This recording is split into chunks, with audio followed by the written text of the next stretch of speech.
Hi, and welcome back again to Tim Bigham's Big Time Options, Edges and Hedges.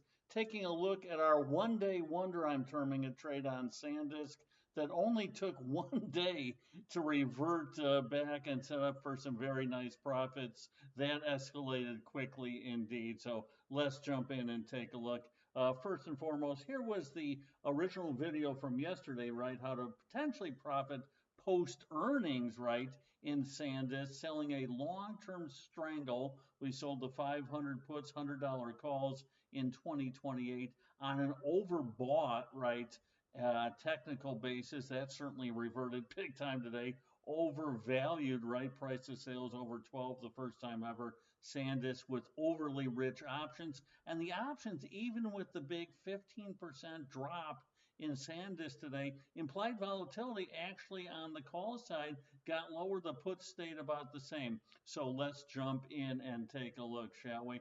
First of all, here is that overvalued aspect very quickly. For those who want to see the original video, just go to my website on YouTube and you can watch it there. But you can see SanDisk had gotten over 12 times price to sales, starting to weaken a little bit finally, so we like that as well.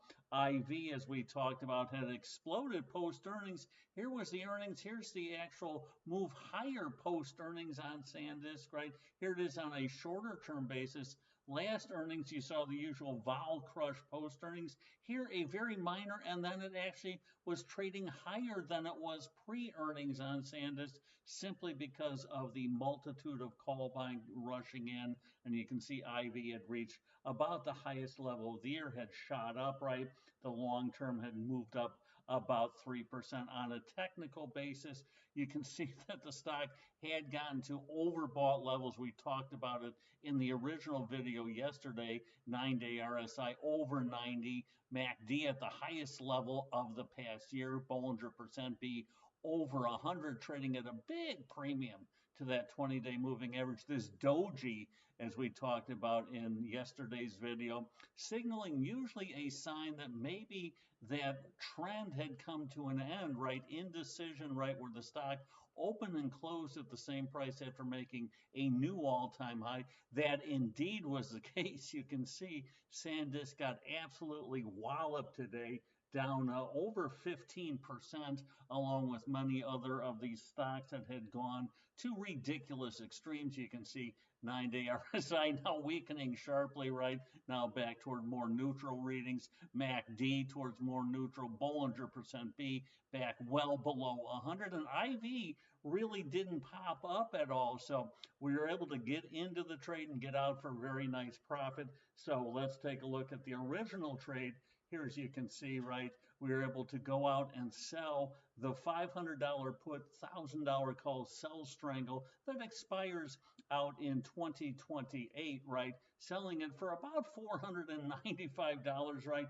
Downside break even about $5, right? Because you're selling the 500 put, but bringing in 495. The upside break even almost 1500, right, or well over 100%. So we like the ability going out in time when you get these volatility pumps, especially on the long end, and take advantage of it. You can see the calls were trading over 100 IV, and that is out in 2028. Lo and behold, let's fast forward to today. The closeout on the trade, as we said, that closed at under 440. I used 440 as the exit. So yesterday we were able to enter into it right at 495. Today, able to close it out at 440 for a very nice 55-point gain, or $5,500 on just one contract. As we said, the margin requirement, right, to do the trade is about $7,000. Here was the actual trade, right? 67.63 made it $7,000. So return on margin approaching 80%, certainly well over a 75% one-day gain, right? So putting the trade on yesterday and with the big tomahawk chop in SanDisk today, able to close it out for a very nice gain. So here's how we go about taking a short stance, right, on these overdone stocks both on valuation, as we said, price to sales over 12,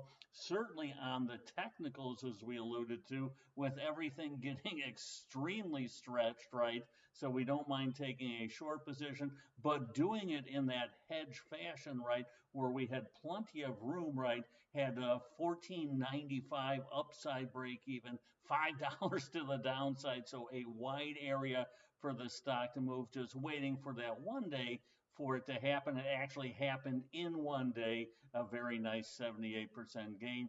And as we said, the implied volatility did actually come in on the call side, right? Those calls that we sold, trading at a 91 and change, right? The previous day when we put the trade on, they were trading over 100. So the calls reverted, right? The puts really didn't do much of anything, trading just over 100 IV yesterday, and then today those same puts trading just a little over 100. So the put IV stayed fairly constant, but the call IV actually came down even with the stock dropping 15%. That just shows you that IV had gotten to an extreme as well. So identifying extremes in implied volatility in technicals and fundamentals set up ideally for this sell strangle and a very nice 78.57% gain in one day. So hopefully provides insight how we go about finding trade opportunities and structuring the trade, find the edge, put on the hedge, and take advantage of overbought situations, both on the fundamentals, technicals, and options. So until next time, as always, here's to good trading. Take care.